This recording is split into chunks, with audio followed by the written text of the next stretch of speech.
부모님들을 코칭을 할 때가 있거든요. 아무리 가르쳐줘도 잘 안 되는 지점들이 있어요. 거기에 자기 부모님과의 상처가 도사리고 있을 때가 너무 많아요. 너무 내 자존감을 깨트리고 나의 삶을 파괴하는 그런 부모들이 있더라고요. 그건 좀 끊어야 돼요. 더 큰 외상을 주고받지 않으려는 거고요. 너무 큰 죄책감에 빠지지 않았으면 좋겠다. 여러분의 어린 시절에 어떤 순간들을 묻어놓지 말고 여러분은 이렇게 하셨으면 좋겠어요. 굉장히 어려운 부분이거든요.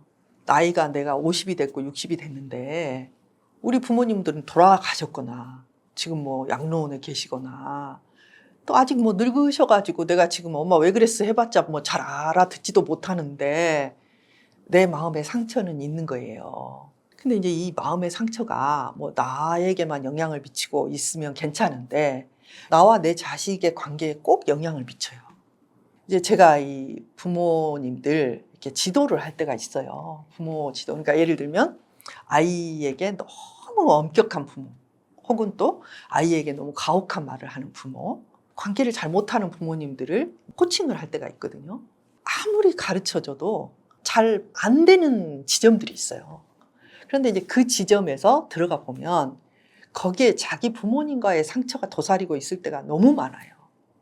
그래서 저는 그럴 때 이제 권하고 싶은 몇 가지 이제 프로세스가 있거든요. 내 애가 16살이야. 근데 16살 먹은 내 딸하고 내가 굉장히 트러블이 많아.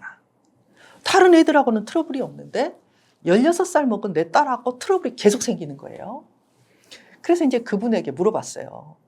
16살 때 당신은 어떤 딸이었고 당신 부모님은 어떤 부모님이었냐? 이렇게 물었더니 이분이 굉장히 가난하고 힘든 집에서 자라신 거예요. 그래서 부모님 두 분이 일하러 가시면 이 16살 먹은 딸이 그 부모님을 돕기 위해서 집안 청소 깨끗이 해놓고 밥 해놓고 공부 열심히 하면서 기다린 거예요.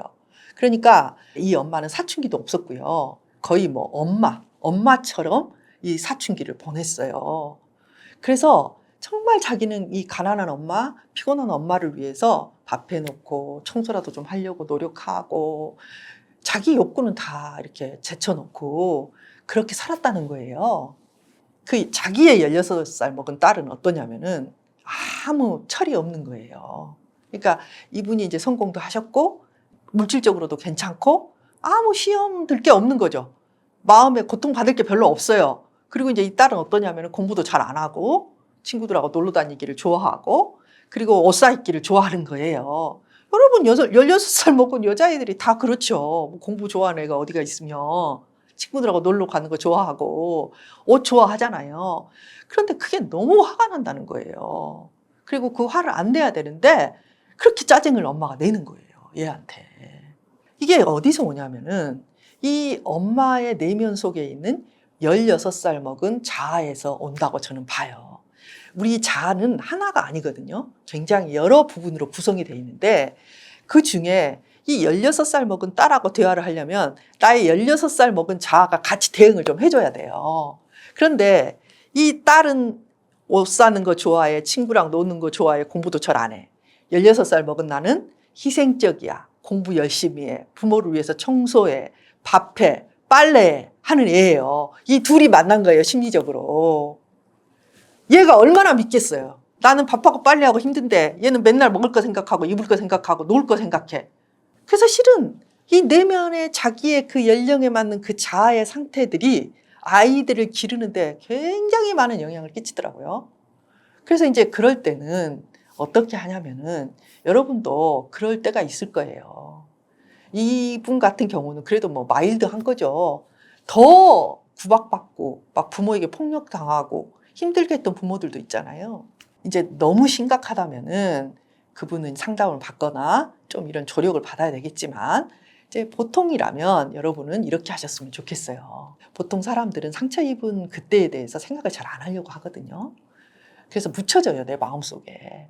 그런데 그 아이를 떠올리고 그 아이를 좀 따뜻하게 바라보고 뭐 이런 거죠. 그래, 너도 그때 얼마나 사고 싶은 게 많았을 텐데 너 정말 수고가 많았고 정말 그때 힘들었구나. 잘 견뎌줘서 너무 고맙다. 내 자신이지만 그걸 자꾸 이렇게 보는 거예요. 그럼 그 마음의 분노나 이런 상처들이 많이 아물어요. 그리고 그 고통을 바라보고 기억해주고 위로하고 그렇게 하면 할수록 이 고통이 내 삶에 미치는 영향은 줄어들어요. 이걸 애도라고 하거든요. 이 애도의 과정을 나에 대해서, 나의 어린 시절에 대해서 혼자라도 이렇게 봐주고 또 편지를 쓰기도 해요. 몇 살 먹은 누구에게. 야, 너 진짜 그때 힘들었는데 정말 그때 죽고 싶었지. 정말 그때 끔찍했지. 그래, 너무너무 힘들었어. 너무너무 아팠어. 너가 그렇게 견딘 것을 너무너무 고마워. 감사해. 이렇게 하고 이런 대화를 좀 하게 하고 그때의 감정을 좀 이렇게 잘 이렇게 느끼게 하잖아요. 그러면은 그렇게 말을 해도 그 딸에게 그 따뜻함이 안 갔던 엄마들이 이제 그런 게 되는 거예요. 여러분, 여러분의 어린 시절에 어떤 순간들을 막 묻어놓지 말고 이렇게 견딜 수 있을 만큼 꺼내서 좀 이렇게 고개도 끄덕여보고 그때를 좀 슬퍼하기도 하고 위로하기도 하고 이런 과정을 거치면서 그 영향력으로부터 좀 벗어날 수 있고요. 그게 너무 강력한 상처라면 여러분 주위에 적당하게 이렇게 찾을 수 있는 전문가를 찾아가서 좀 그런 시간을 가져보는 것도 좋을 것 같아요. 그 부모와 관계를 끊는다는 거는 우리의 모든 사고 방식이나 우리의 양심에서 이 천륜을 어기는 일이라는 그런 게 있어요. 그런데 저도 상담을 하다 보니까 정말 너무 내 자존감을 깨트리고 나의 삶을 파괴하는 그런 부모들이 있더라고요. 그분들도 사정은 있겠죠. 그런데 정말 너무나 비난하고 너무나 착취적이고 너무 힘들게 하는 부모 때문에 내 삶이 완전히 파괴되고 있다면 그건 좀 끊어야 돼요. 그런데 이거를 처음에는 거리를 좀 조절을 해보는 거죠. 예를 들면 내가 그날 모였는데 내 식구들이 다 갔는데 나와 내 아내와 아이들에게 가혹한 말을 해서 우리 가족들이 다 상처 입었어요. 그러면은 보통 일주일에 한 번씩 갔는데 좀 안 가보는 거죠. 그러면 이제 한 2달, 3달 안 가잖아요. 그럼 부모가 많은 생각을 해요. 내가 이런 말을 하면 자식들이 안 오는구나. 뭐 이런 것을 통해서 자기를 좀 고쳐가거든요. 그래서 한 석 달 만에 갔는데 이제 그런 말을 안 하시는 거예요. 그러면은 이제 석 달 만에 갔다가 그다음 2달 만에 갔다가 또 1달 만에 가는 걸로 이렇게 조정을 할 수 있겠죠. 근데 이제 내가 그렇게 너무 상처 있고 석 달을 안 갔는데 부모가 석 달 동안에 자기를 이렇게 인식하고 좀 자기를 성찰한 게 아니라 화만 더 나가지고 석 달 후에 갔는데 더 화를 내는 거예요. 그러면 이제 진짜 한 1년 정도는 못 가는 거죠. 또 내가 뭐가 힘든지도 이렇게 알려드릴 필요가 있어요. 말로 하면 좀 싸우니까 뭐 어떤 부분이 너무 힘드니까 이거 안 해주셨으면 좋겠다. 이런 것을 이렇게 알려드리고 그 다음에 이제 이거는 좀 하지 말아달라. 그렇게 하고 가봤다가 안 되면 또 떨어지고 이런 식으로 해서 더 큰 외상을 주고받지 않으려는 거고요. 그리고 또 이제 부모가 바라는 거는 결국 내가 이렇게 강건하게 서 있어야 되잖아요.